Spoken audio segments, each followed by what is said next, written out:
Le queremos dar las gracias a todos y todas. Somos casi 100 personas y hermanos conectados y queremos saludarlos en este día que iniciamos estos 3 encuentros de Revilac.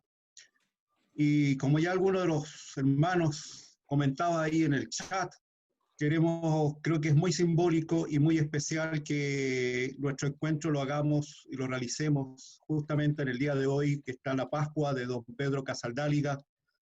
Y en la memoria de él también queremos recordar a muchos hermanos y hermanas de nuestro continente, de nuestra América, que han sido testigos del reino, ¿no? Testigos del reino de la justicia, de la paz y de la dignidad para todos y todas. Queremos partir con un pequeño homenaje a él, hacer su memoria. Creo que para nuestra red Revilac, hacer memoria de nuestros hermanos y hermanas que han sido y son testigos del Jesús que da vida, creo que nos alienta en la esperanza y en el caminar. Que los invitamos a ver un video en homenaje a don Pedro Casaldáliga.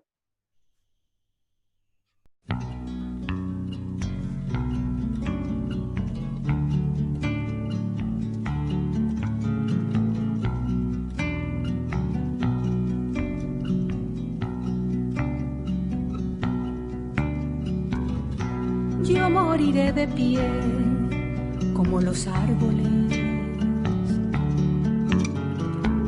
me matarán de pie y el sol como un testigo mayor pondrá su lacre sobre mi cuerpo doblemente ungido. Y los ríos y el mar se harán camino de todos mis deseos. Yo diré a mis palabras, no mentiré gritando. Dios dirá a mis amigos, certifico que vivió con vosotros esperando este día. Certifico que vivió con vosotros esperando este día. De golpe con la muerte se hará verdad mi vida. De golpe con la muerte se hará verdad mi vida. Por fin habré amado. Yo moriré de pie como los árboles, me matarán de pie.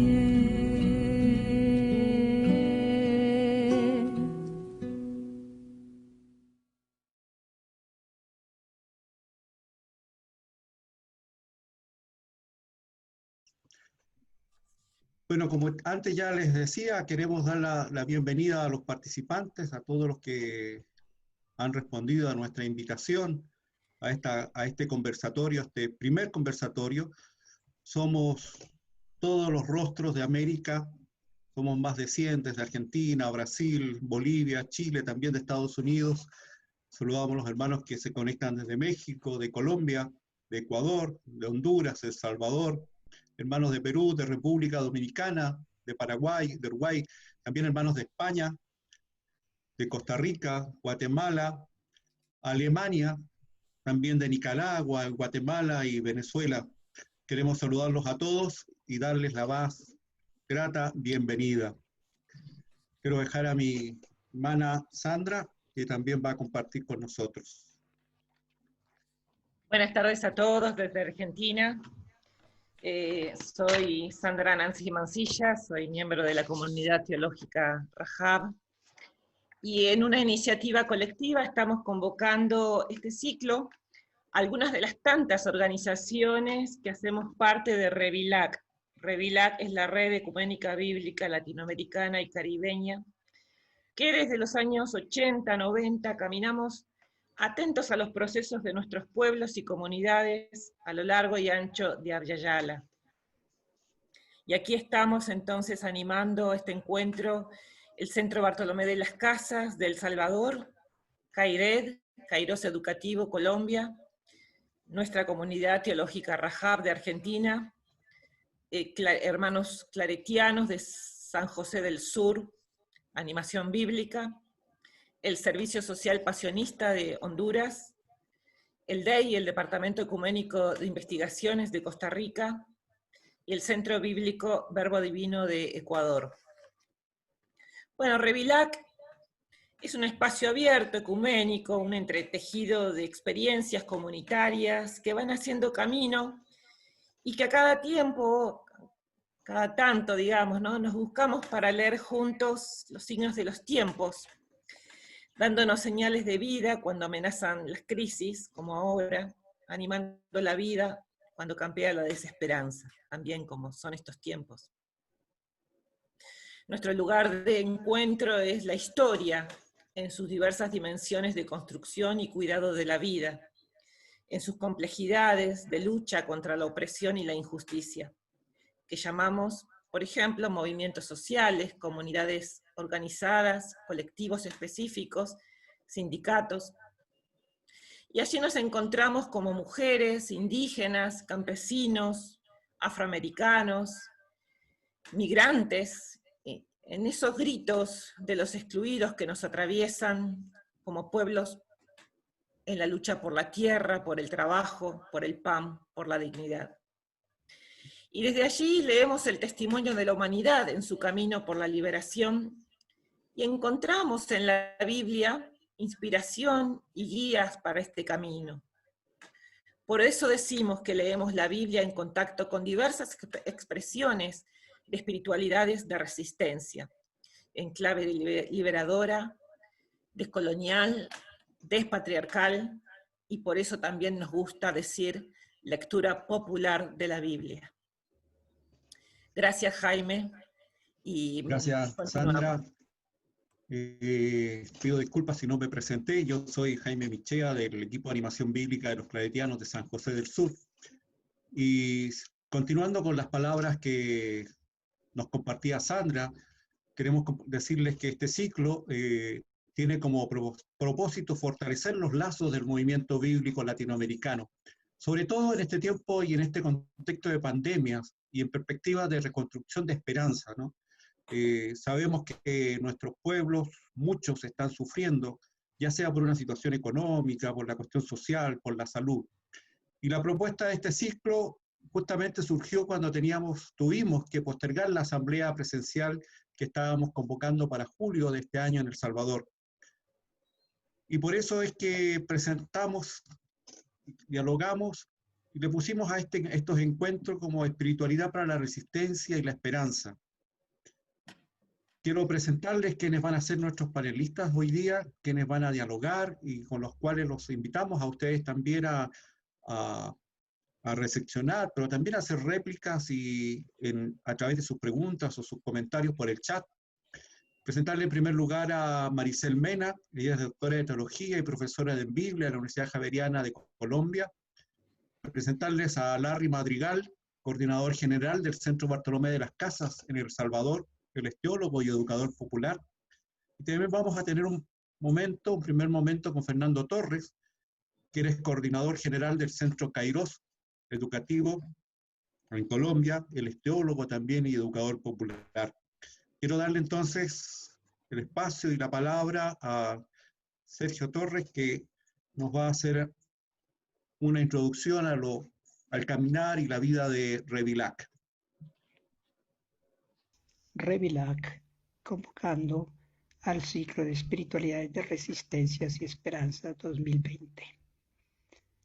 La red bíblica ecuménica latinoamericana y caribeña nace como articulación en medio de la década del 80 y a finales de ella, mientras el imperio estrangula la pequeña revolución popular sandinista en Nicaragua y a la vez estrangula las mayorías populares del continente a través de la impagable deuda externa y de la imposición del consenso de Washington. Nace situada dentro de la experiencia de fe y de lucha de las pequeñas comunidades, allí donde la Biblia está siendo rescatada por el pueblo. Los dolores, utopías y poesías de los pobres se tornaron a través de las comunidades en mediaciones hermenéuticas decisivas para una lectura bíblica propiamente latinoamericana y caribeña. Nace como eslabón articulador que interrelaciona las experiencias locales, regionales y nacionales como un camino común en el cual compartimos experiencias de lectura bíblica en medio de la lucha de nuestros pueblos con el fin de profundizarlas y enriquecerlas con nuevos contenidos, sensibilidades, metodologías. Nace como caminada ecuménica. Tenemos nuestro origen en diferentes tradiciones religiosas. Somos tribus de tribus construyendo comunidad a partir de la diversidad, como Olorida Huipala. Así nos lo enseña la propia realidad de los pueblos latinoamericanos. La opresión nos atañe por igual. No respeta las separaciones de iglesias, de fronteras, de etnias, de géneros. Pero no solo esta realidad de dolor y utopía nos hermana y nos aproxima. El ecumenismo es un llamado para la unidad y la solidaridad, para el fortalecimiento mutuo, para vislumbrar caminos en Minga, como decimos en los Andes. Revilac nace junto con el curso intensivo de Biblia SIP como espacio latinoamericano de formación y junto con la revista de interpretación bíblica latinoamericana RIBLA como espacio de investigación y de difusión. Así confluyen en la latinoamericanidad campos cruciales para la consolidación de los procesos a largo plazo, la articulación, la formación, la investigación, la comunicación. Todo ello en un mismo año 1988. Fue aquello un verdadero kairos. Hoy, 30 años después, nos convocamos por estos medios para leer en clave de resistencia y esperanza el tiempo de pandemia que vivimos, y qué mejor que 3 palabras bíblicas: crisis, kairos, krima, para expresar la situación y lo que tenemos que hacer frente a ella. Crisis. Cuando se habla de crisis se hace referencia a un quiebre, una ruptura de tal magnitud en la vida que genera una coyuntura de hundimiento, de fracaso, de quiebra histórica, una gran consternación. Lo que hasta ahora se venía dando se ha precarizado tanto que ya no es viable de ninguna manera. Dicha situación refleja profundas contradicciones económicas, sociales, políticas y espirituales que afecta sobre todo a los grupos sociales más vulnerables y empobrecidos. La crisis es siempre una acumulación de dolores, de sufrimientos, de duelos, de angustias, de conflictos, de contradicciones complejas y profundas. Una situación de crisis suscita una situación de fracaso generalizado, creciente, con creciente angustia. Pareciera que estamos en una sin salida, que no vislumbra caminos o respuestas creíbles, imponiéndose la desesperanza y la frustración propicia para soluciones mesiánicas tipo Hitler. Pero la crisis puede y debe tener sentido y perspectiva. Ya nos lo decía el filósofo argentino Rodolfo Busch, comillas, las crisis dan siempre que pensar. Son en el fondo fecundas porque siempre vislumbran un nuevo modo de concebir lo que nos pasa. Comillas. En medio de la situación de naufragio y derrota, la crisis es también tiempo propicio, un kairos, para asumir una nueva actitud, para buscar y crear alternativas, para abrir caminos inusitados, para urgir los cambios estructurales, para hacer realidad los sueños y utopías postergadas. Clima. Donde hierve la crisis surge el juicio profético al mundo. Tomo un versículo del Evangelio de Juan 9:39, comillas, he venido para entablar un juicio a este mundo. La palabra juicio es la traducción del griego krima. No es que el profetismo genere o ponga a la sociedad en crisis. La crisis es engendrada por el sistema dominante, lo cual por lo general se oculta.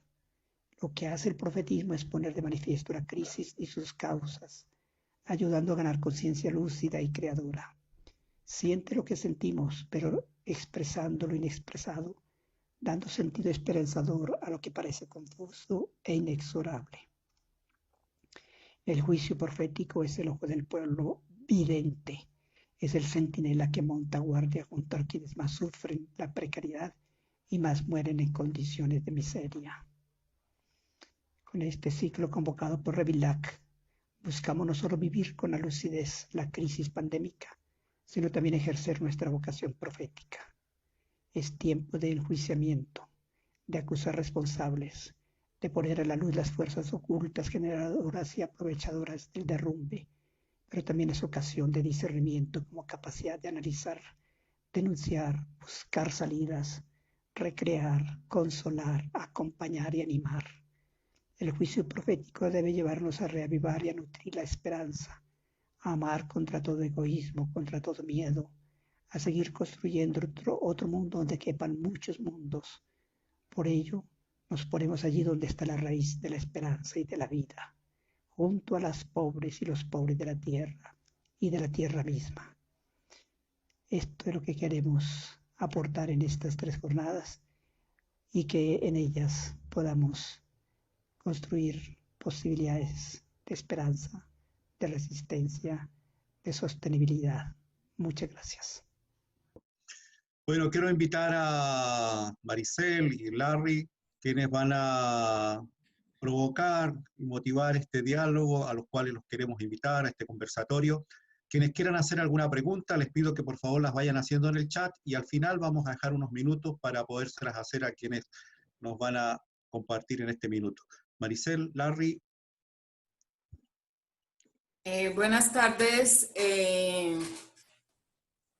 amigas, amigos. Realmente estoy viendo una cantidad de rostros que están por allí. Les agradecemos de verdad infinitamente en medio de esta manera nueva de presentarnos y de vernos y de contemplarnos, ¿no? Desde la distancia. Entonces quiero primero agradecerles y pues decirle a Jaime que yo trabajo en la Universidad de Santo Tomás.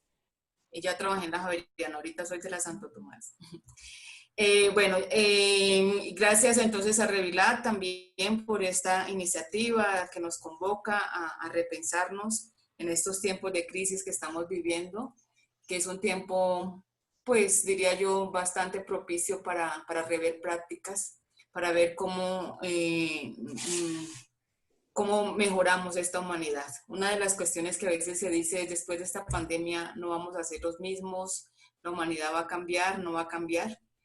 No sabemos, pero lo que sí estoy segura es que es un buen tiempo propicio para reflexionar y para hacer también una revisión intra de nuestras apuestas, ¿no?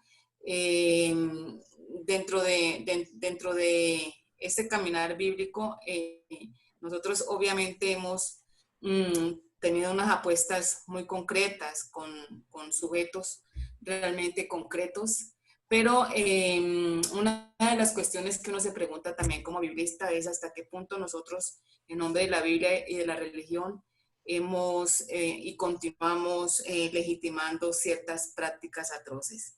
Y en ese sentido, quiero plantearles así en muy poco tiempo, porque tenemos muy poco tiempo, algunas reflexiones en torno al profeta Joel. Específicamente este versículo que dice: sortearon a mi pueblo, daban al niño por prostituta y vendieron a una niña por un trago de vino.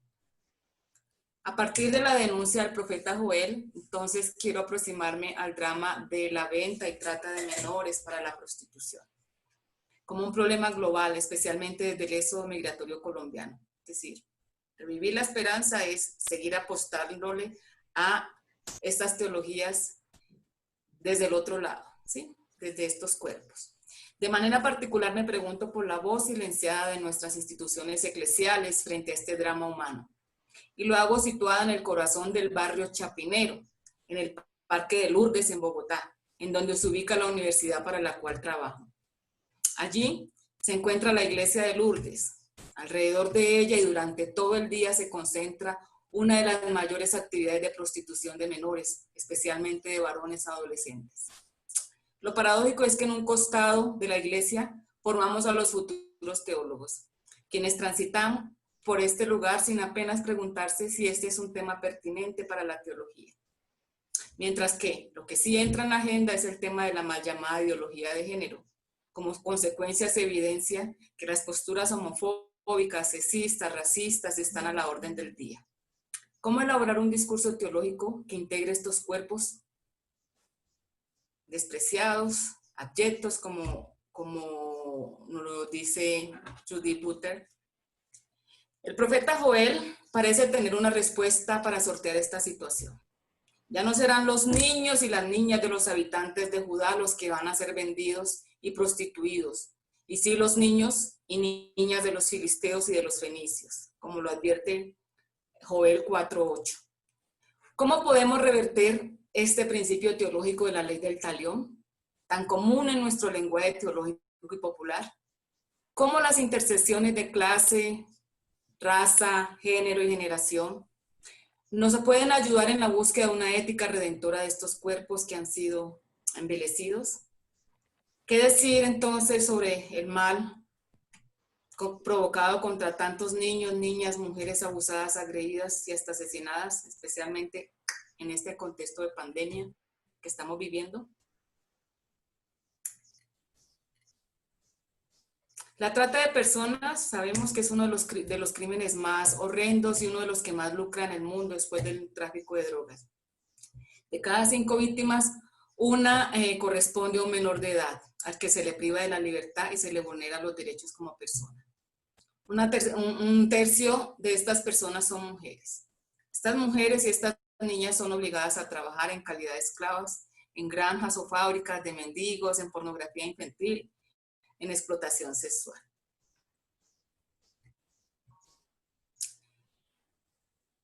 En Bogotá, por ejemplo, dado el éxodo migratorio del campo a la ciudad por razones de guerra y más recientemente a raíz de la situación política con nuestro vecino país, el fenómeno de la trata de personas y en especial de la prostitución infantil es más notorio, y lo que más llama nuestra atención es que hace parte de nuestra vida cotidiana, como lo demuestra la siguiente nota.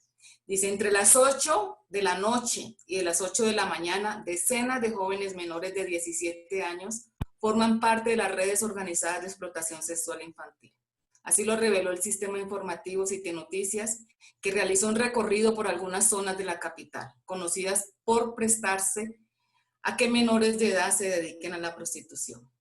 El trayecto comienza en la carrera 7ª con calle 24. En un edificio de la zona, adolescentes van y vienen esperando encontrar algún cliente. Es común verlos aquí parados. Se reúnen para consumir, para comprar drogas a cualquier hora, señaló una ciudadana del sector, quien no reveló su nombre. También se les ve en amaneceros de la avenida 1 de Mayo o en la plazoleta de Chapinero, ahí donde yo trabajo, donde les dije. Allí hay grupos organizados que les llegan a pagar 3,000 pesos, quiere decir $1, a los chicos por su servicio.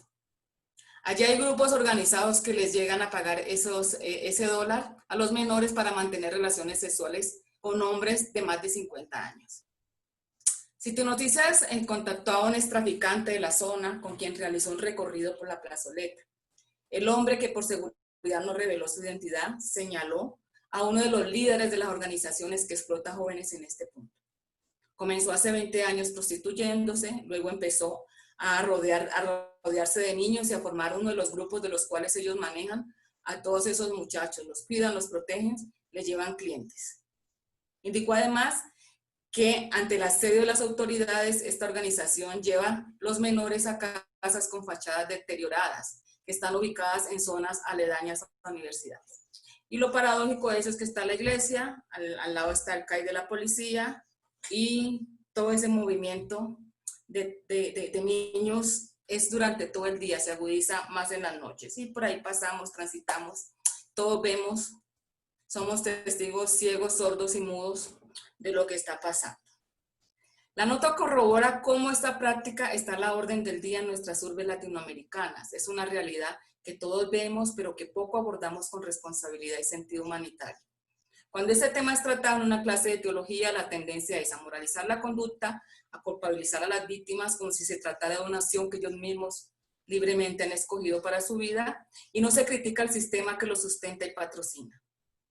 Como un aporte al resarcimiento de la deuda moral que tenemos con nuestros niños en la historia de la humanidad, en este escrito entonces no limitaremos al estudio del drama, no lo vamos a mirar mucho, pero la intencionalidad era entrar un poquito en ese drama y mirar también esa hipocresía nuestra, moralista, bibliocéntrica, que leemos unos textos, otros no los leemos, y al final de cuentas cuando leemos estos profetas pues son los grandes hombres inspiradores de Dios y no entramos en toda esa retórica tan dura. En la Biblia hebraica entonces tenemos ejemplos de venta de adultos para el trabajo forzado, como en el caso de José, en Génesis 37, tráfico de niñas como botín de guerra, en Jueces 5:30 y otros textos, el tráfico con niños para la esclavitud como forma de resarcir una deuda, 2 de Reyes 4, en fin. La Biblia contiene múltiples pasajes en los que se permite la esclavitud de personas, por lo que no hay una condena contundente a esta práctica. ¿Sí? En la búsqueda entonces de ese texto bíblico, de un texto bíblico que diera luz como a esto, nos encontramos entonces con estos textos en el profeta Joel, con toda su moralidad. Es muy interesante, ¿no? Porque los hijos de Israel fueron llevados a la prostitución, pero el profeta igualmente dice, bueno, Dios no va a permitir esto, ahora que suceda esto con otros hijos. Entonces, ¿cómo mirar eso? ¿Cómo mirar esas homofobias, esos sexismos, esos racismos, esos anti-adultocentrismos cuando leemos los textos bíblicos? ¿Cómo las intersecciones entonces de raza, género y generación nos pueden ayudar para una búsqueda redentora de estos cuerpos? ¿Qué hacer en esto? Yo no tengo una respuesta, no voy a hacer la lectura del texto bíblico, les voy a dejar simplemente para que ustedes, por razón de tiempo, pero sí quiero al final llegar a unas reflexiones porque no se trata como solamente de, sino mirar cómo podemos a partir de aquí formular eso que nosotros llamamos espiritualidades de resistencia y para la vida, ¿no? Este ensayo yo lo había titulado Cuerpos destrozados, cuerpos sagrados, una argumentación teológica de la redención de niños y niñas. Y con él pues aproximarnos a este tema de trata y venta de personas. Para eso entonces partimos como el trayecto sensibilizando, mirando este tema como un drama global. Después nos aproximamos al texto de Joel, a ver los destinos de los niños y niñas en el marco de la Guerra Santa. Los trajimos no para reforzar la prensa amarillista y boyerista, y sí por el compromiso ético que tenemos con nuestros niños del ayer y del hoy. Lo hicimos no a manera de perpetrar esta práctica en el tiempo, sino para decir basta ya.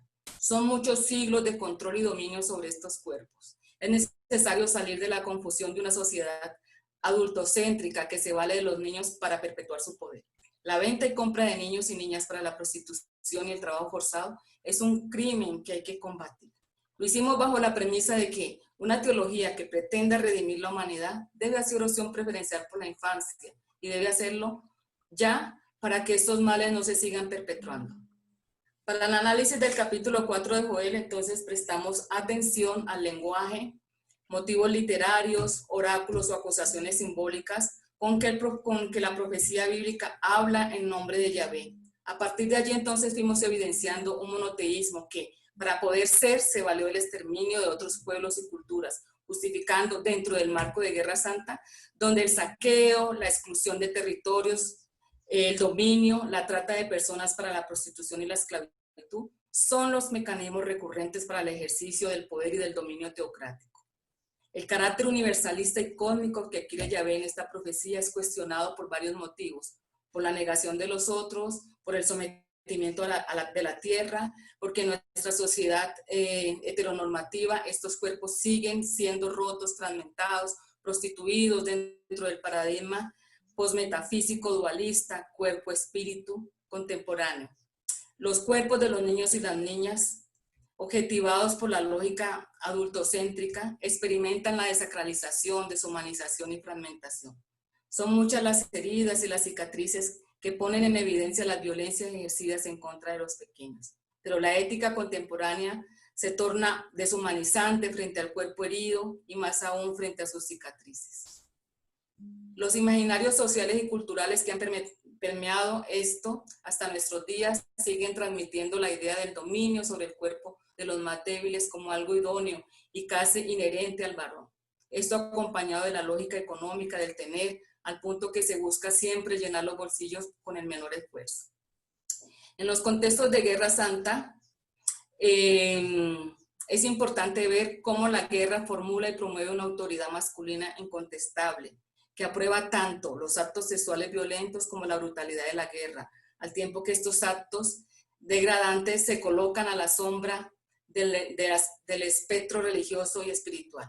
Mientras que los grupos implicados utilizan la violación sexual como arma para destruir al enemigo, los vencidos la ven como prolongación de su derrota, que se ahonda más en la herida del orgullo masculino. Mientras que para los hombres vencedores el estupro se convierte en la marca distintiva de su éxito y poder.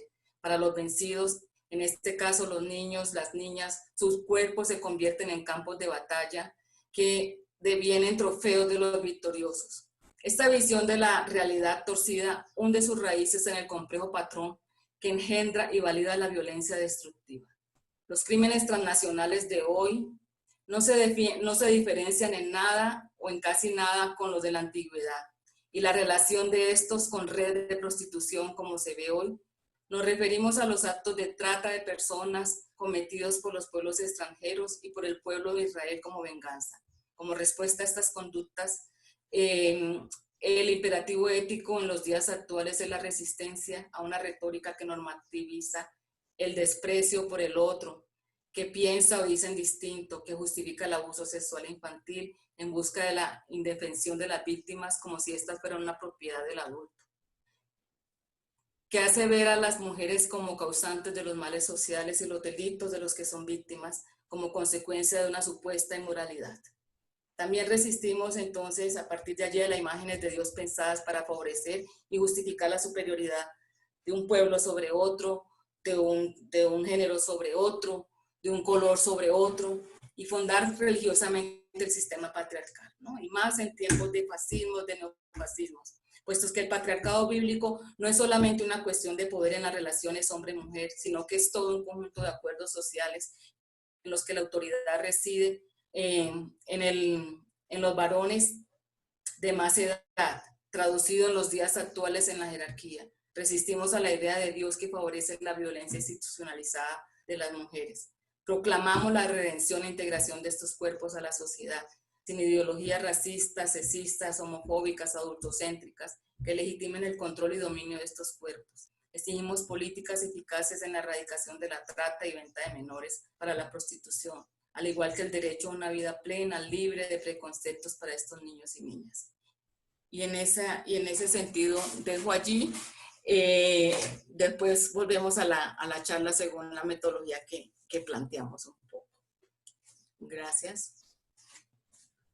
Bien, repetimos la metodología del encuentro, somos muchos, así que vamos a ir escribiendo en el chat y luego recogemos las preguntas para un momento final, generar un diálogo. Bueno, Larry, ¿estás por ahí? Sí, claro que sí. Saludos. Quiero enviar un gran saludo para todas, para todos. Me siento de verdad muy contento de compartir con ustedes, pues a través de este medio, ¿verdad? Me es muy grato ver a toda la gente tan linda, conocida, con tantas personas, tantos rostros.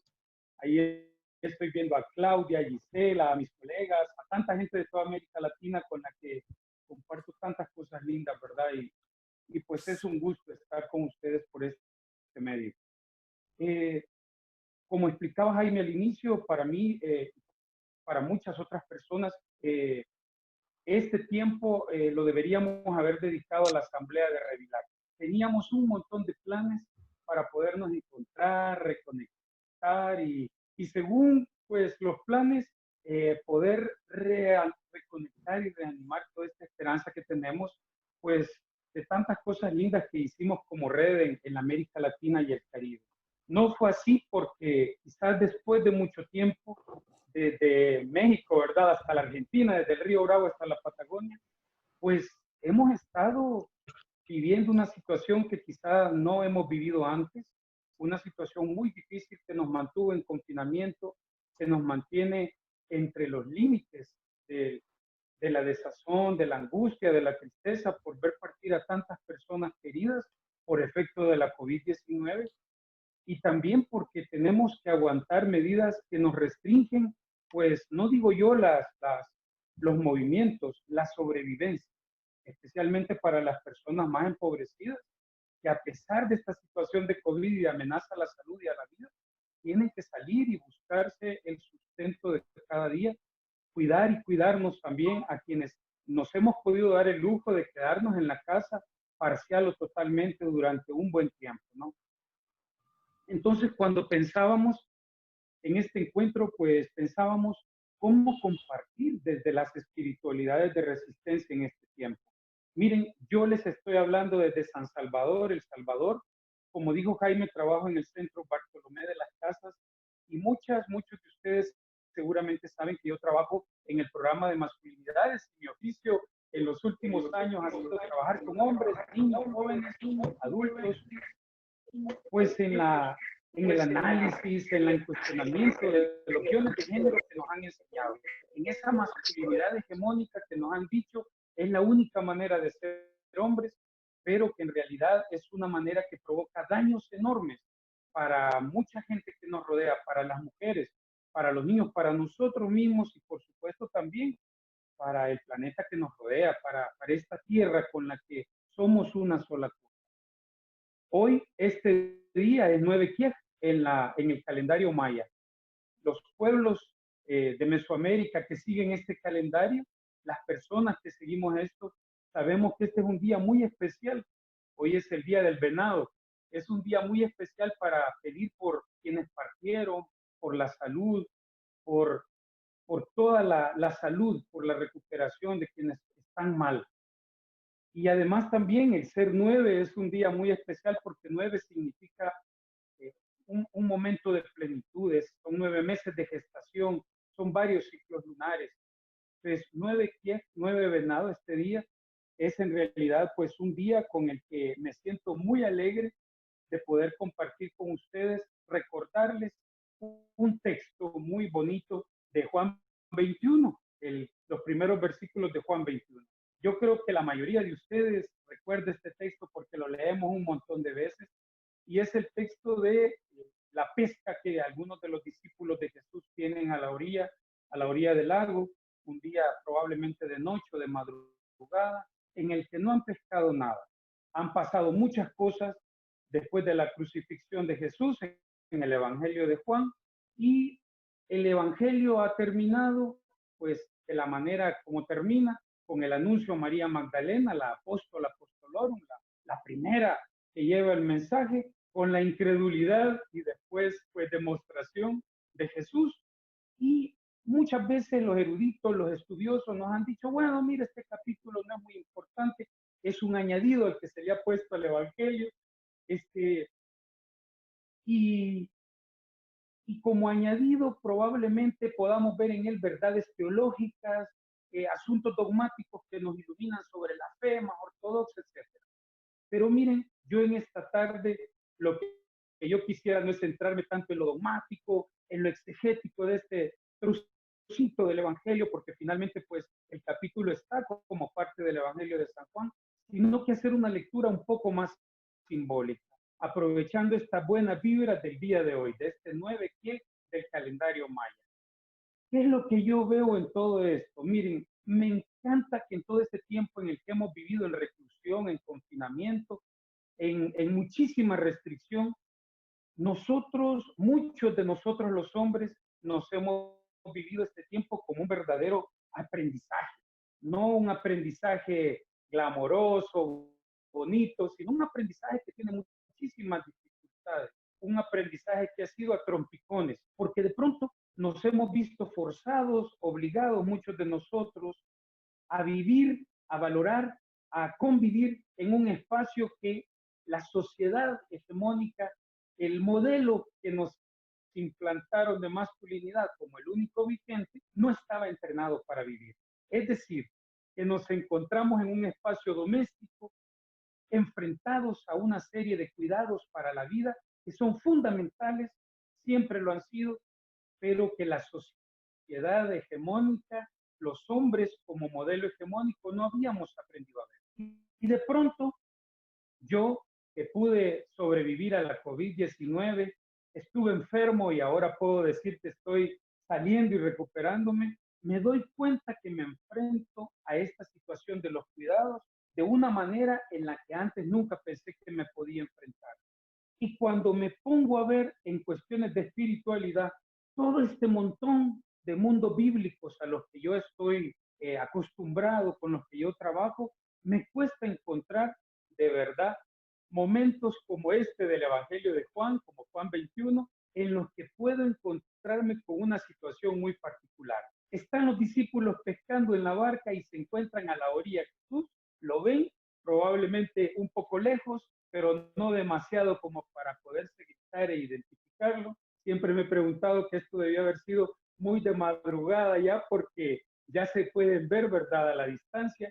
Y dice el texto que los discípulos que están en la barca reconocen a Jesús y Jesús les grita, les dice que se vayan de pescar, pero les pregunta que si tienen algo de comer. Y los discípulos dicen que no, ¿verdad?, que no tienen nada. Curiosamente, no tienen nada, ellos están trabajando, están en lo exterior. Y fíjense entonces que Jesús les da unas indicaciones y de pronto dice el texto que Jesús se pone a cocinar un pescado, hace fuego, ¿verdad? Y cuando ellos llegan de regreso hasta la orilla, les dice Jesús, vengan y coman, vengan y coman. ¿Y cuántas veces hemos pasado por este texto a lo largo? Bueno, yo pasé muchísimas veces y en todo se fija la gente, pero los hombres menos, en este pequeño versículo de ponerse a cocinar.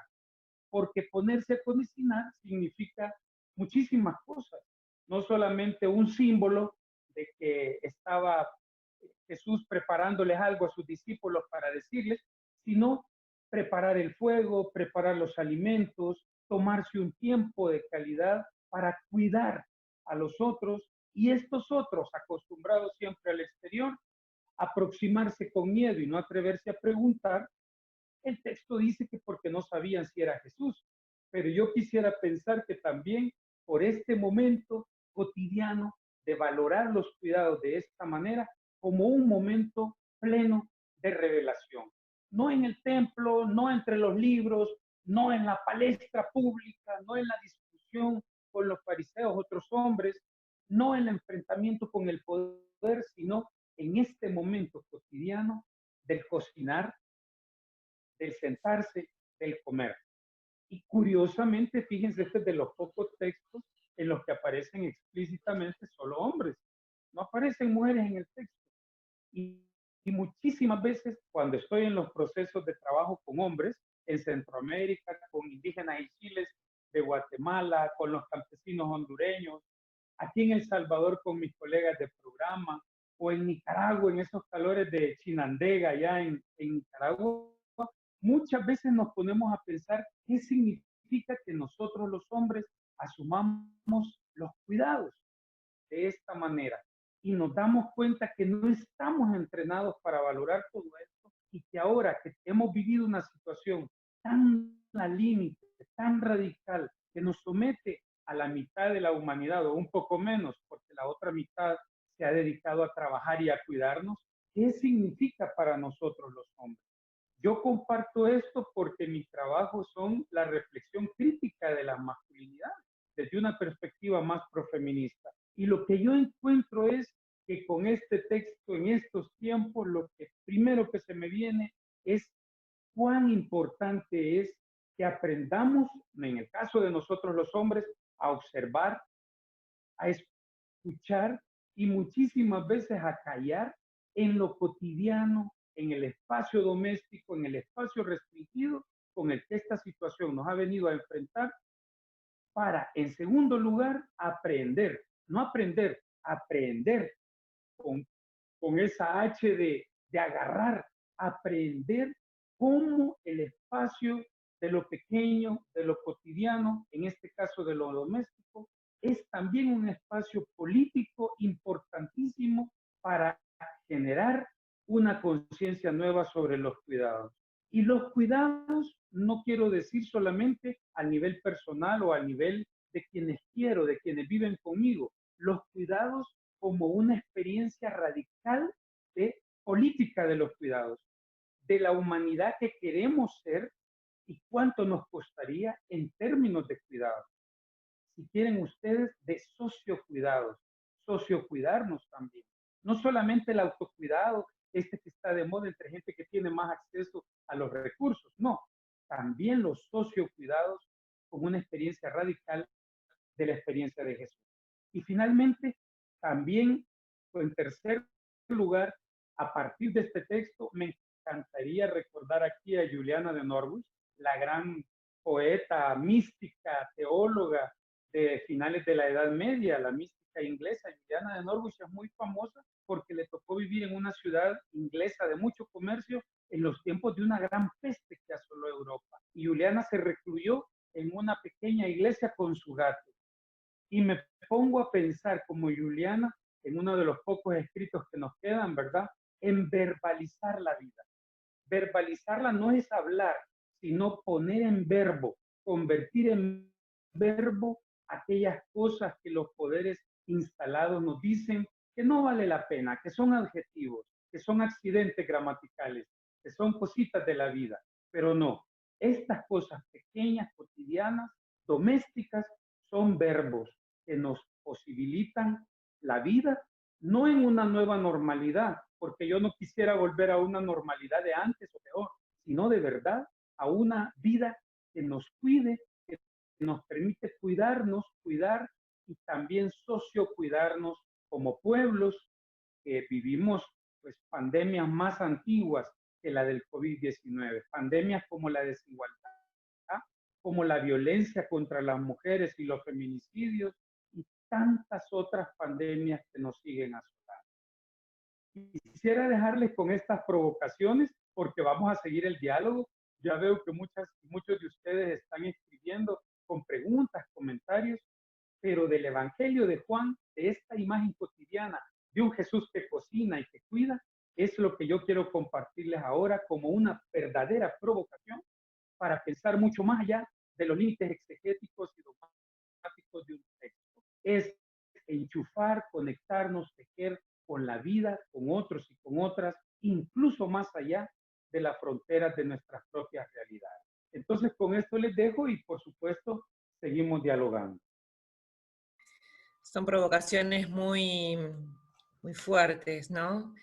Y el desafío ahora es ponerlas en diálogo. Bueno, muchas personas han comentado, preguntado, subrayado algunas cosas de las que dijeron, especialmente, bueno, Larry, leyendo el chat de atrás para adelante, esta politización de los cuidados, ¿no? Pero que ciertamente tiene relación con lo que nos traía Maricel, ¿no? Sobre los cuerpos, porque esos cuidados son sobre los cuerpos, y sobre los cuerpos más débiles, más frágiles, ¿no? Especialmente los niños. Entonces ahí hay como un punto de cruce, ¿no? También Maricel nos traía sobre las intersecciones, ¿no? Que hay en estas lecturas que hacemos, ¿no? Porque si en esas intersecciones estamos hablando de niños pobres, de niños, niñas, niñes, pobres, excluidos, ¿no? Y esta política de los cuidados que Larry también nos planteás, directamente tiene que ver con eso.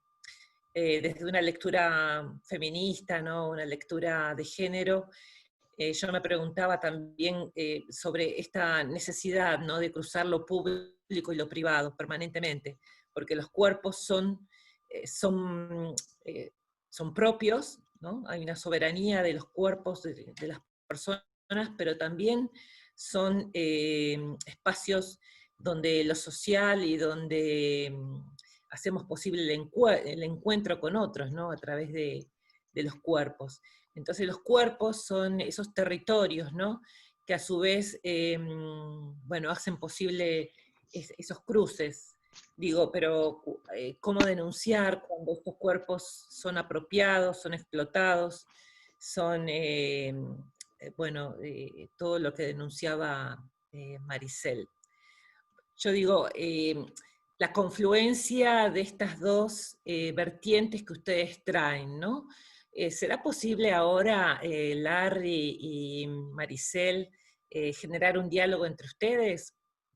Que entre ustedes mismos se hagan preguntas, se provoquen mutuamente, recuperando también bueno, estas reacciones que traen los participantes, que por supuesto valoran mucho sus aportes, ¿no? Particulares. Entonces, si provocamos y respondemos, porque aquí yo estoy viendo en el chat también algunas preguntas que han hecho. Quiero decir una, me están preguntando Joel 4.3, sortearon a mi pueblo, cambiaron al niño por una prostituta y vendieron a la niña por un trago de vino. Bueno, es Joel, y lo que está por detrás y en el trasfondo, problemas de tierra, problemas de dispersión, cuestiones transnacionales, bueno, etcétera, etcétera. Larry, o sea, sí, estoy de acuerdo con lo que Sandra está planteando. Realmente hay una interconexión muy fuerte, que es justamente esta teología que pasa por los cuerpos. Y yo quería como preguntarte o decirte cuál es el trabajo que ustedes están haciendo, porque una de las problemáticas grandes y fuertes que estamos viendo ahorita en este confinamiento es justamente la relación de la masculinidad, o la reafirmación de masculinidad. O sea, la pregunta en concreto es cómo traer esperanza o cómo reconstruirse desde ese espacio de la casa, los varones. No sé, tú que has trabajado tanto con eso, como que nos des algunas pistas, porque realmente ahorita la pandemia ha visibilizado justamente esa cara tan fuerte de violencia y agresiones en contra de mujeres y niños en ese espacio, ¿no? Y no sé si por las labores domésticas, tú hablaste de la comida, de todo esto, pero creo que hay un desafío bastante grande para releer esa masculinidad. Sí, miren, Maricel, muchísimas gracias por levantar esa pregunta. Quiero pedirles disculpas porque no puedo ver totalmente el chat y las preguntas que están haciendo, pero Sandra o Jaime nos podrían levantar las preguntas más que se pueda, ¿verdad? Fíjate, Maricel y compañeros, que realmente esto no es fácil. Vivimos en una sociedad que es absolutamente patriarcal, que tiene un enorme poder de actualización, es muy rápida, muy inteligente para seguir moviendo las cosas a su propia conveniencia y en mantener las cosas cambiadas para que todo siga igual. No sé si me puedo explicar con eso. Es decir, fíjense ustedes que en este tiempo de pandemia, en donde se supone tendríamos la oportunidad de poder aprender, como dije, otras cosas, nosotros los hombres, las primeras que reaccionan son las grandes empresas, que en todos los medios que están a nuestro alrededor nos muestran anuncios de televisión, de radio, de internet, en donde salen caballeros, papás, muy lindos, muy vestidos, cargando a la bebé, cocinando, muy gloriosos en una cocina, consumiendo productos a los que ahora se pone a la par a un hombre, porque es el espacio doméstico, la vida cotidiana, el que vende. Fíjense ustedes qué enorme poder de digestión tiene este sistema. Y mientras tanto, muchos hombres siguen viviéndose una crisis, esperando a que las cosas pasen para poder salir otra vez a la calle, con las consecuencias que ya estamos viendo en muchos países. Pero yo creo también una oportunidad muy fuerte para que los hombres que podemos tener la oportunidad aprendamos de no el espacio doméstico como un lugar donde no hay alternativa porque no podemos, sino el lugar donde podemos generar cambios que pueden ir mucho más allá, pero que no son fáciles, no son rápidos y no se hacen por la voluntad personal nada más. No porque yo cambie como hombre algunas cosas, significa que abandoné el machismo y las profundas desigualdades estructurales que tienen nuestras sociedades. Pero sí que con otros y otras podemos trabajar, por lo menos para no perder la esperanza de que este no es el final de la historia, este no es el final del camino. Y por eso me encantaba cuando vos colocabas este símbolo tan poderoso de la plaza en donde estos jóvenes son obligados por este sistema a convertirse en otra cosa, en objeto, a la par de un claustro de estudios donde se forman quienes deberían luchar para que este tipo de cosas no se queden en una situación normal de cada día, sino en un símbolo de transformación, de lucha, para que las cosas se conviertan en algo diferente, en cuidado para otros y para otros, ¿no? Entonces creo que no es fácil, no es rápido, pero creo yo que los hombres, por lo menos desde los trabajos que nosotros hacemos actualmente en pandemia por la radio, por los espacios virtuales, es aprender a observar, a escuchar y muchas veces a callar como espacio de aprendizaje de lo cotidiano, de lo doméstico, de lo restringido en este tiempo de COVID-19 que estamos viviendo. Nos preguntan, dice, necesitamos una economía del cuidado, pero no solo a cargo de las mujeres. Con la pandemia se ha visto el desprecio a las tareas y el cuidado ampliamente. Y si puedes contar un poquito más sobre el tema del autocuidado. Y Maricel, sabes que a raíz de lo que tú nos presentaste sobre esto de los cuerpos y el cuidado y esta relectura del texto del profeta, este cuestionamiento a la institución, ¿no? Que no hace una lectura, una interpretación con respecto a estas miradas. Si pudieras ahondar un poquito eso, ¿no? Si que nuestras instituciones de alguna manera también tienen un gafo de homofóbicas, medias sexistas y racistas al texto. Sí, por ahí me estaban preguntando que si en América Latina se percibía eso, si era cuestión de la Iglesia Católica. Exactamente. Y yo no quiero nombrar a una iglesia en total, pero sí sabemos que es de todas las iglesias, ¿sí? Aquí en Colombia nosotros vimos mucho con los acuerdos de paz una cierta polarización y justamente muchas de ellas lideradas por personas de fe, de iglesia, justamente, porque traían algunos puntos que tenían que ver con género, ¿no? Entonces, eso está a la puerta en todos los movimientos y sabemos que es así, ¿no? O sea, estamos volviendo a esos grupos bastante cerrados y conservadores. Y sabemos que el mundo de la teología, pues para abrir y para tomarse en serio estos temas es muy complicado. Miren que nada más en el sector de Chapinero hay muchas regalías para trabajar con estas comunidades, ¿sí? Entonces, hay proyectos sociales para hacer con estas comunidades.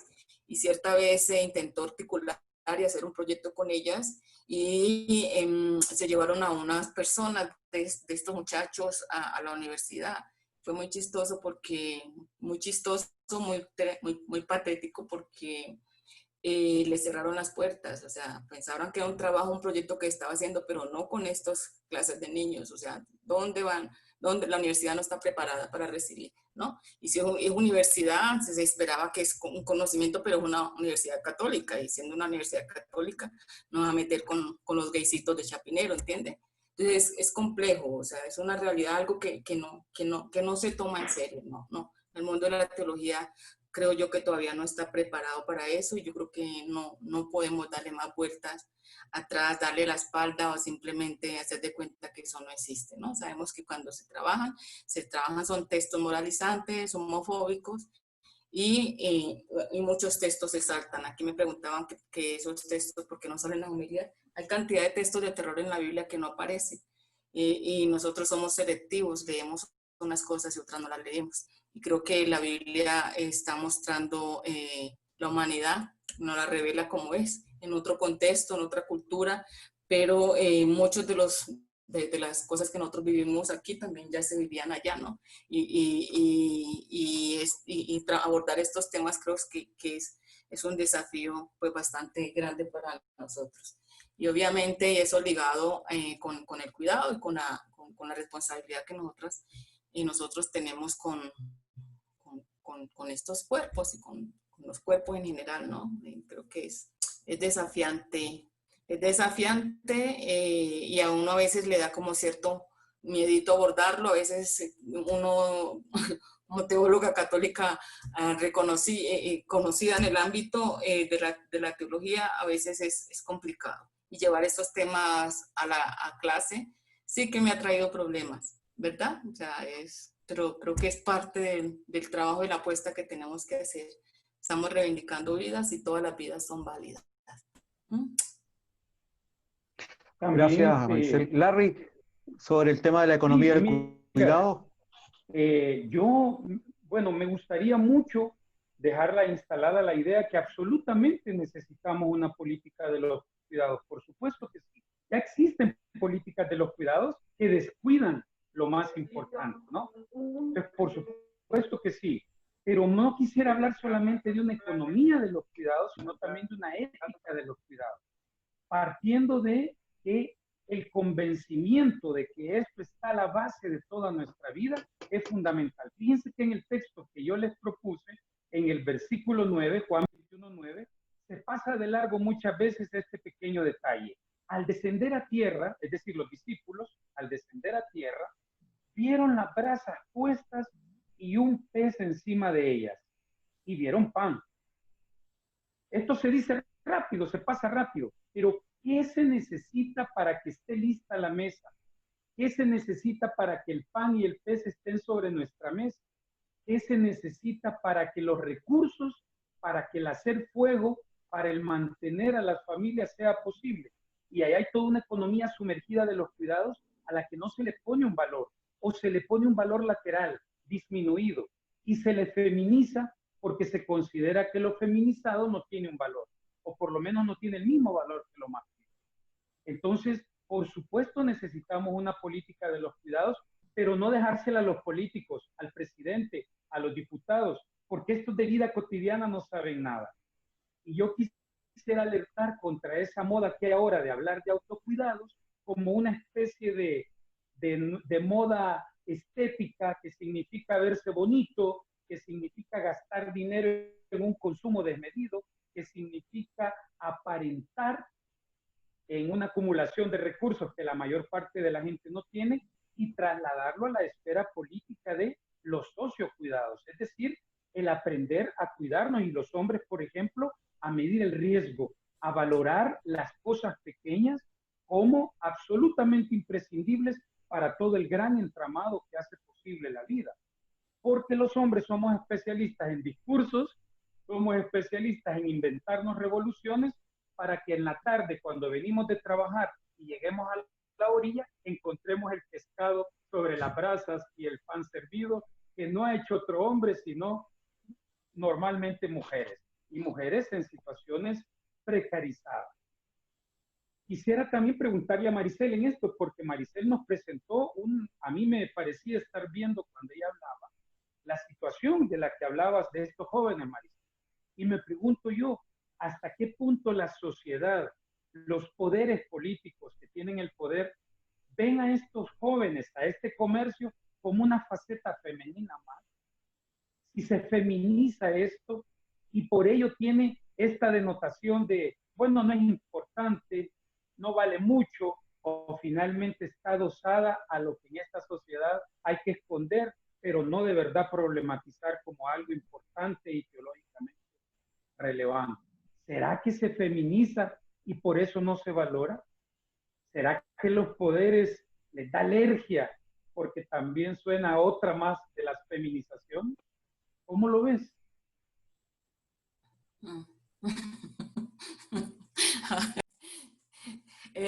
Definitivamente pues, pasa por cuestiones de poder, ¿no? O sea, pasa por cuestiones de poder bastante grandes, poder sobre, y sabemos que estos chicos pues también son feminizados, lo que tú estás diciendo. Pero yo creo que más que una feminización es que estamos sobre la base de una sociedad que fundamentada en la negación de los otros y de las otras, específicamente las mujeres. O sea, es una jerarquía que así se ha sustentado. Y lo más triste es que se soporta y se fundamenta desde la teología. Nosotros hemos sido cómplices. El silencio es cómplice de estas injusticias, ¿no? Entonces, por eso creo yo que es necesario seguir trabajando, seguirle apostando a esto. Cuando decimos cómo fortalecer la esperanza, la espiritualidad, yo creo que es reafirmando esa opción justamente de hacer teología desde el otro lado, ¿no? O sea, no es una teología para grandes palabras bonitas y solamente, pero tiene que tener con la militancia, el trabajo con estas comunidades, ¿no? Y yo sí sé que la sociedad es masculinizada y todo sí, es supremamente masculinizada y en eso se sustentan estas exclusiones que se dan por aquí, ¿no? Entonces, creo que la sospecha es válida, ¿no? Porque esa dinámica de poder es patriarcal.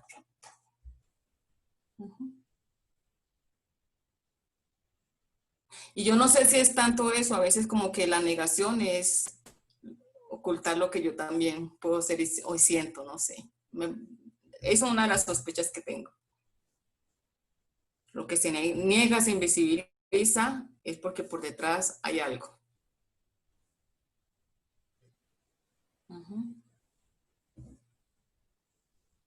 También otra dimensión muy interesante que alguien me hacía llegar era, no parece accesoria, pero es muy importante.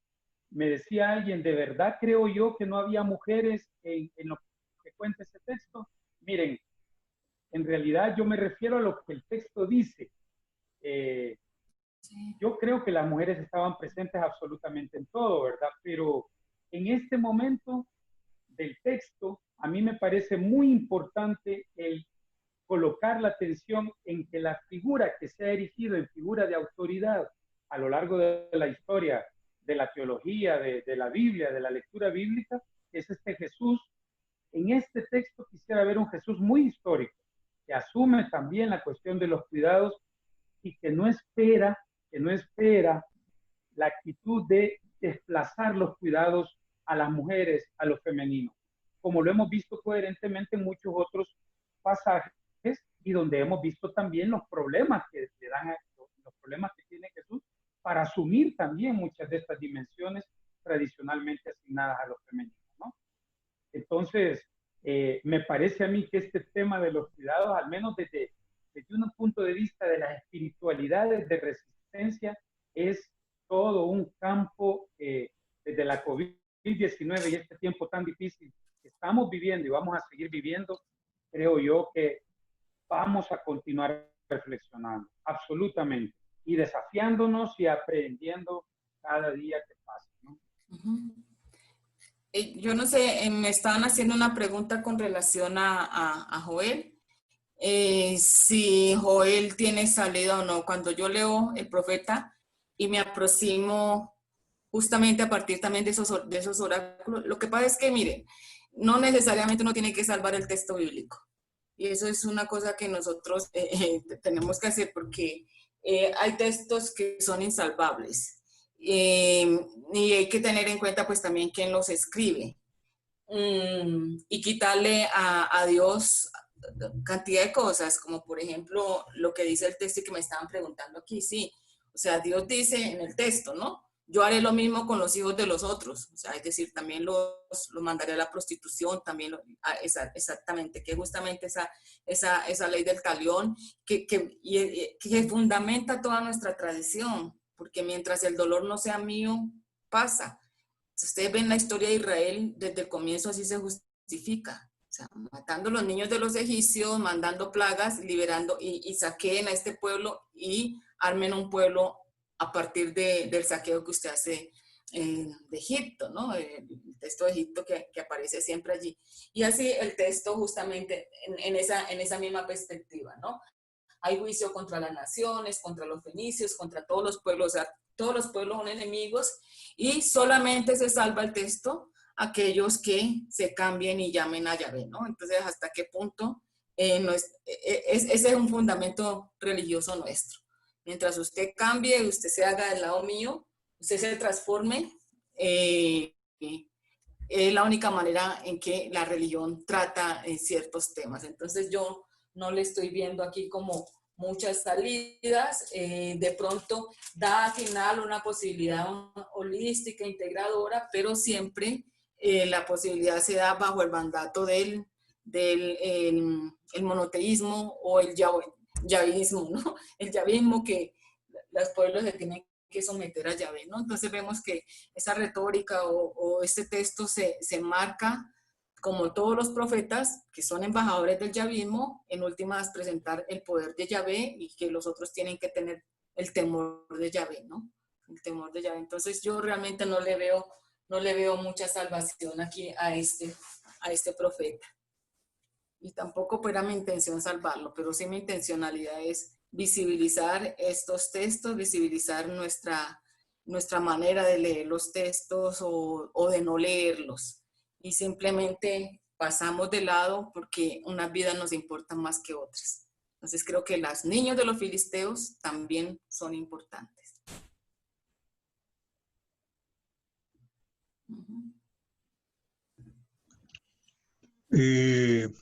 También en esa línea, quizás cómo después de este diálogo que hemos tenido, cómo a raíz de unas preguntas, ¿no? ¿Cómo generamos espacios de resistencia, ¿no es cierto? Que devuelvan a los cuerpos abusados dignidad, y cómo con toda esta realidad que de pronto se nos presenta con esta sociedad machista, ¿no es cierto? Generamos espacios de resistencia que no nos dejen caer en la desesperación o la desesperanza.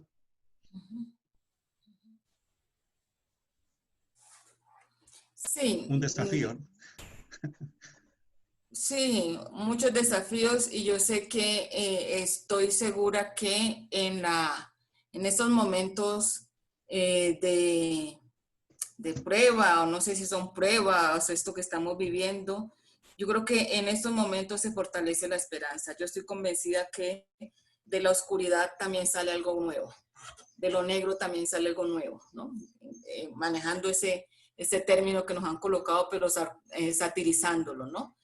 Nosotros vivimos, el pueblo africano, tanto tiempo de esclavitud, fueron muchos siglos, gente. Salimos. Nosotros ahorita llevamos la pandemia un poquito tiempo. El problema es que ahora se siente como un problema global, pero cuando son los pequeños grupos que están allí, no lo sentimos como que nos toca todo. Esa magnitud que tiene esa enfermedad es global y nos da miedo, pero por la historia de la vida y de grupos específicos, nosotros hemos visto que ha habido mucha resistencia.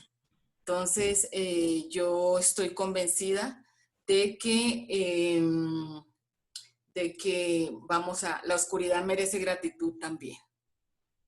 La oscuridad también es el punto, aleluya, del que nosotros podemos aprender. Que podemos aprender y comprender que todo el crecimiento no tiene lugar a la luz del sol. Es decir, donde menos vemos y donde más vemos ahí también tiene que surgir esa esperanza, esa espiritualidad para la vida, ¿no? Desde la oscuridad también. Que es difícil, pero sí. Larry. Sí, repito que lamento mucho no poder ver las preguntas en el chat porque estoy desde un dispositivo bien chiquito, pero algunas cosas que alcanzo a ver cuando llegan, yo quisiera dejar bien instalado que a veces puede sonar como ingenuo, como positivismo, el tener una actitud espiritual frente a tantas cosas que están pasando. Pero yo lo que he aprendido muy modestamente en todo este tiempo, yo no quiero perder mi tiempo en grandes rollos, después de haber visto la muerte tan cerca con todo esto y seguirla viendo cada día, quiero pensar que es posible que recuperemos, que construyamos algo de poder, algo de fuerza desde abajo, para que en cuanto sea posible podamos seguir empujando de maneras diferentes los procesos de transformación social. Que no es muy fácil, es sumamente difícil, pero quisiera yo recordar siempre eso. Una cosa que quisiera yo insistir en esto es, cuando hablamos de autocuidado, yo quiero siempre ponerlo en la dimensión del sociocuidado y alertar contra estos autocuidados como una actitud bien burguesa, voy a decir, de quienes tenemos más recursos para cuidarnos y que los demás vean cómo se cuidan. Un autocuidado entendido como el protegerme en una burbuja del mundo. Y no es así porque, como Maricel bien lo señalaba, en este caso quizás las hijas de los filisteos somos todos los que no vamos a tener la vacuna en cuanto salga. No somos los ciudadanos ciudadanos de los Estados Unidos que primero van a tener esa vacuna. El autocuidado siempre en la dimensión de los sociocuidados. Y en un segundo lugar también yo quisiera recordar con mucha asertividad que cuando hablamos de una actitud espiritual nos referimos a vivirnos la crisis, a vivirnos la limitación, la desazón, incluso la desolación, la desesperanza, como momentos que nos hacen las personas que somos actualmente. Ni mejores ni peores, simplemente vivirnos como una crisis que nos permite alumbrar cosas nuevas o cosas que no habíamos valorado antes, con el objetivo de seguir viviendo. Es que tenemos que seguir viviendo y no dejar por cerrado este capítulo. Al igual que la señora que pasa vendiendo afuera de mi casa todos los días, cada tarde, y que pasa con una mascarilla y me dice, yo tengo que salir a trabajar, pero usted no me ve la sonrisa porque estoy con mascarilla, pero sé que en cualquier momento yo me puedo contagiar. Nadie puede decir que esta señora es ingenua, que no sabe lo que está pasando, pero sin embargo ella sale todos los días y se toma el tiempo para decirme, tenga paciencia, sigamos adelante, tenemos que resistir. ¿Para qué? No sabemos. ¿Quiénes van a quedar? Tampoco lo sabemos. ¿Cómo vamos a hacer? Tampoco lo sabemos. Pero lo que sí sabemos es que tenemos que seguir adelante, día con día. Mañana no sabemos, pero hoy tenemos que seguir adelante con la conciencia de que nos salvamos y nos tenemos que salvar sociocuidándonos, no solo autocuidándonos, sociocuidándonos, es decir, llevando radicalmente a la política el mensaje de Jesús, que es también cotidianidad, cariño, amor, valor y también un asunto social que queremos para todos y para todas, no solo para los seguidores de Jesús, para las seguidoras, sino también para estas hijas de los filisteos que muchas veces quedan por fuera. También alguien que está por ahí me recordaba, así que quiero enviarle un saludo a todas mis hermanas y hermanos de la familia dominicana, que hoy 8 de agosto pues tenemos fiesta, recordamos muchísimo a este carisma que nos hace ser adalides de la verdad, que no siempre es bien recibida, ¿verdad? Y que nos compromete a seguir buscando con fuerza, con decisión, la verdad, no solamente en los límites de la Biblia, sino mucho más allá. Entonces, un saludo para todas y para todos. Bueno, simplemente para cerrar, para poner un impas por una semana, por lo menos, hoy vamos a ir cerrando este conversatorio y vamos a dejar abierto el chat mientras nos despedimos, pero es importante para nosotros, alguien preguntaba ahí cómo sumarse a la red. Bueno, pueden sumarse a partir de estos eventos, pero si no también contactándose directamente con alguno de nosotros. Y la red la vamos haciendo así, ¿no? Como acercando nuestras miradas locales, nuestras miradas particulares, personales, a la ronda común, ¿no? Hoy, decíamos cuando iniciábamos el encuentro, amanecimos con la noticia de la partida de don Pedro.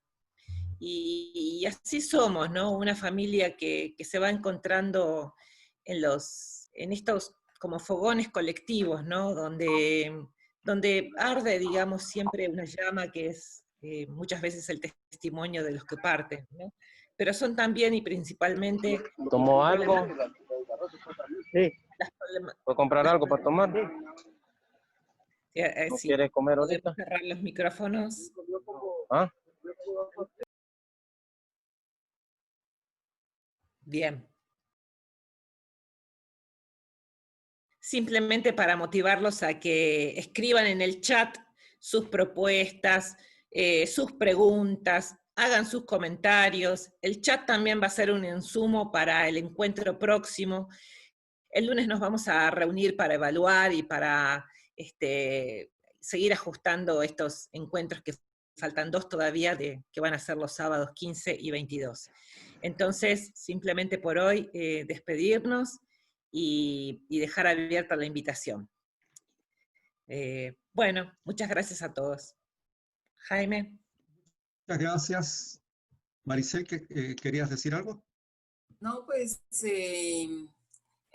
un encomendado de Lauren. Si quieren, se habló al principio de la revista Ribla, ¿no? Acaba de salir la Ribla número 68. Entonces, para que imperialismos, colonialismos y Biblias, pistas para las lecturas de coloniales. Entonces, una publicidad política pagada. La Ribla la encuentran virtualmente en la web.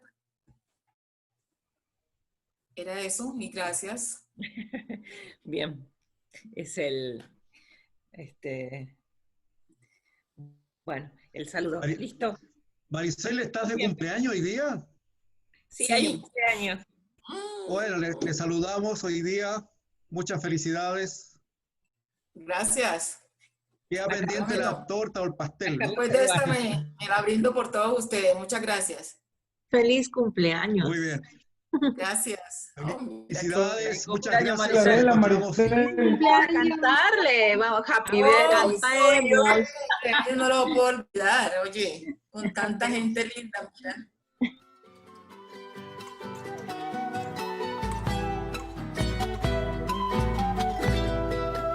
En un suspiro del alma yo te encuentro, para beber de tus aguas al calor de tus adentros. Si me esperas un momento, yo te cuento, vengo de una tierra libre, hijo de la luz y el viento. Somos la pacha que canta la memoria de los pueblos, el grito de los antiguos moradores de